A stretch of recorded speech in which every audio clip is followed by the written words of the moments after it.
Welcome to Middle East Briefing.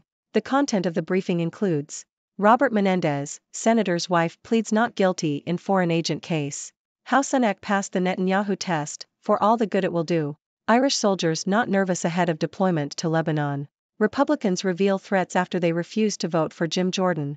Tracy Ann Oberman says Merchant of Venice play has upped security. Robert Menendez, senator's wife, pleads not guilty in foreign agent case. Yahoo! Nadine Menendez, the wife of U.S. Senator Bob Menendez, has pleaded not guilty to charges of conspiring with her husband to act as a foreign agent of Egypt. The indictment alleges that the couple provided sensitive U.S. government information to help Egypt's government. Mr. Menendez, who is scheduled to appear in court on October 23, denies any wrongdoing. The senator and his wife are already facing bribery charges. 30 Senate Democrats have called on Mr. Menendez to resign, including fellow New Jersey Senator Cory Booker. How Sunak passed the Netanyahu test, for all the good it will do.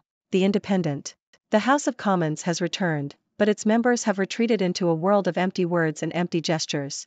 They condemn and urge caution, but ultimately do not accomplish much. However, words can be difficult and politicians are exposed when standing behind a lectern. Rishi Sunak may not have the gravitas or natural charm of others in his line of work, but he has personal charm, a compassionate manner, and the fortitude not to be outmaneuvered.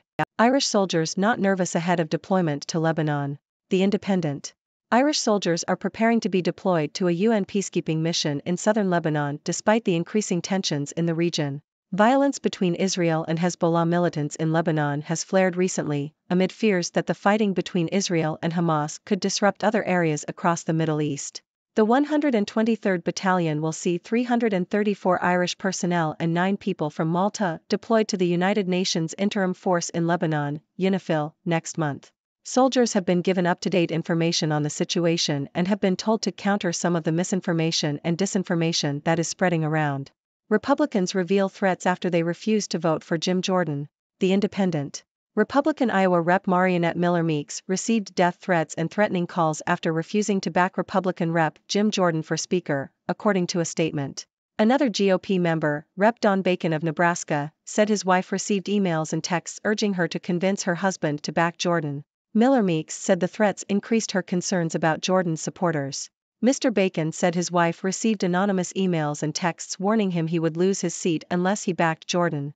The tactics are considered to have backfired after Jordan lost further support on the second vote. Tracy Ann Oberman says Merchant of Venice play has upped security. The Independent.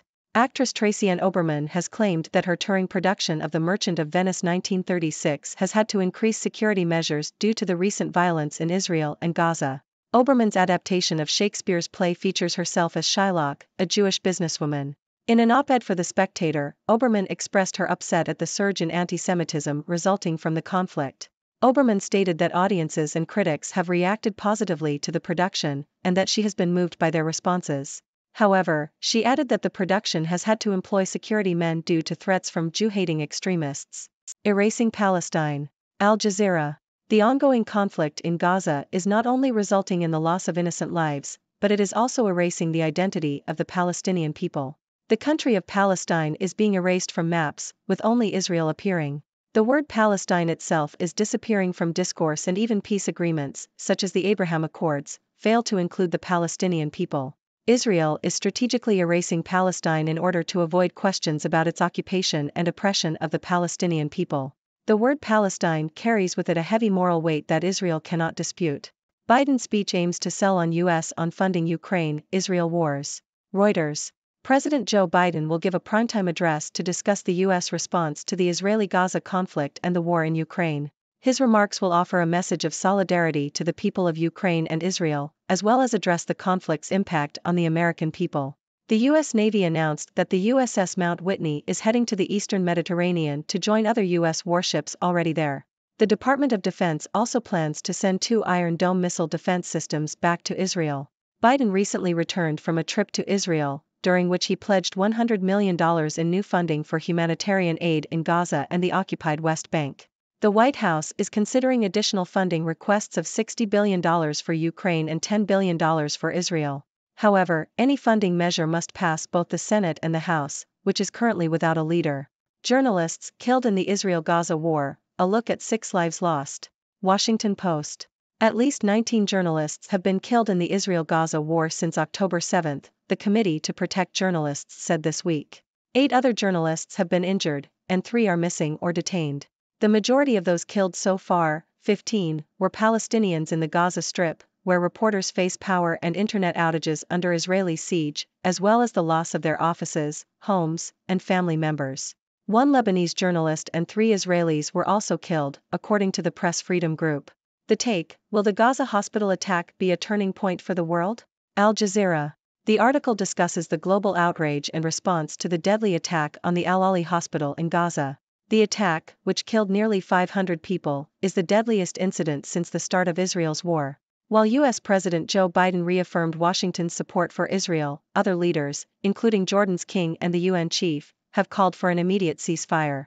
There is growing popular momentum against Israel's brutal siege on Gaza. The article does not provide specific details about the attack or the reasons behind it. Amini wins Sakharov Prize, will it help Iranian women? Deutsche Welle. The European Parliament's Sakharov Prize has been awarded to Gina Mahsa Amini and the Woman, Life and Freedom movement in Iran. Amini's death while in custody sparked protests against Iran's hardline Shiite regime. The prize, which has previously been awarded to Iranian activists Nasreen Sotoudeh and Jafar Panahi, is hoped to strengthen the women's freedom movement in Iran and draw international attention to human rights violations in the country. The article also highlights the ongoing struggles faced by Sakharov Prize winners such as Aung San Suu Kyi and Alexei Navalny. Ladies and gentlemen, I am Dr. Six, your resident observer from the 6 Degrees world, here to bring you the latest news and insights from around the globe. Let's dive in. In the United States, Nadine Menendez, the wife of Senator Bob Menendez, has pleaded not guilty to charges of conspiring with her husband to act as a foreign agent of Egypt. The couple is accused of providing sensitive U.S. government information to Egypt's government. Meanwhile, Rishi Sunak, a member of the House of Commons, is making waves with his personal charm and fortitude, proving that empty words and gestures are no match for his determination. Over in Ireland, despite increasing tensions in the Middle East, Irish soldiers are preparing to be deployed to Lebanon for a UN peacekeeping mission. The 123rd Battalion will join the United Nations Interim Force in Lebanon, UNIFIL, to help maintain peace in the region. It's commendable to see these soldiers ready and willing to serve despite the risks. In the United States, Republican representatives who refused to vote for Jim Jordan are facing threats and intimidation from his supporters. Death threats, threatening calls, and even anonymous emails have been sent to those who did not back Jordan for Speaker. It's unfortunate to see such tactics being used in the political arena, but it seems they may have backfired, as Jordan lost further support on the second vote. Actress Tracy Ann Oberman has spoken out about the increase in anti-Semitism resulting from the recent violence in Israel and Gaza. Her touring production of The Merchant of Venice has had to increase security measures due to threats from Jew-hating extremists. It's disheartening to see such hatred and violence, but it's also uplifting to hear that audiences and critics have responded positively to the production, showing that art can serve as a powerful force for unity and understanding. In the ongoing conflict in Gaza, the Palestinian people are not only losing their lives but also their identity. The country of Palestine is being erased from maps, and even peace agreements, such as the Abraham Accords, fail to acknowledge their existence. It's a troubling trend that needs to be addressed, as the word Palestine carries with it the weight of a long history of struggle and oppression. President Joe Biden is set to give a primetime address discussing the U.S. response to the Israeli-Gaza conflict and the war in Ukraine. The U.S. Navy is sending the USS Mount Whitney to the eastern Mediterranean, and the Department of Defense plans to send 2 Iron Dome missile defense systems back to Israel. Biden recently pledged $100 million in new funding for humanitarian aid in Gaza and the occupied West Bank. However, any funding measure must pass both the Senate and the House, which is currently without a leader. So, let's see how these plans unfold. Moving on, the recent Israel-Gaza conflict has not only claimed the lives of innocent civilians but also journalists who were reporting on the ground. At least 19 journalists have been killed, with others injured or missing. It's a tragic reminder of the risks journalists face in bringing us the news, and we must acknowledge and honor their sacrifices. Lastly, the European Parliament's Sakharov Prize has been awarded to Gina Mahsa Amini and the Woman, Life and Freedom movement in Iran. This recognition aims to strengthen the women's freedom movement in Iran and draw international attention to human rights violations in the country. It's a small step, but every act of support and recognition matters in the fight for justice and equality. That wraps up our news for today. I hope you found these stories informative and thought-provoking. Now, it's your turn to join the conversation. What are your thoughts on these news items? Do you have any questions or insights to share? Let's discuss. Thank you for tuning in. The content above showcases the latest briefing reports and analytical synopses, thoughtfully curated by the 6Do team. These insights stem from a wide array of reputable media outlets, think tanks, government sources, and specialized experts worldwide. We encourage you to explore these sources for a comprehensive perspective. Keep in mind that while the content may not always align with the official standpoint of 6Do Brief, it's not meant to be taken as absolute directives for decision-making. Comprising seasoned media professionals, learned scholars, and accomplished scientists, the 6Do team embodies a trailblazing, fully independent media entity. To customize 6Do Brief to meet your professional needs, you have the option to subscribe to a diverse array of briefings on our website, 6dobrief.com. Regardless of your location, you can conveniently receive 6Do Brief via email.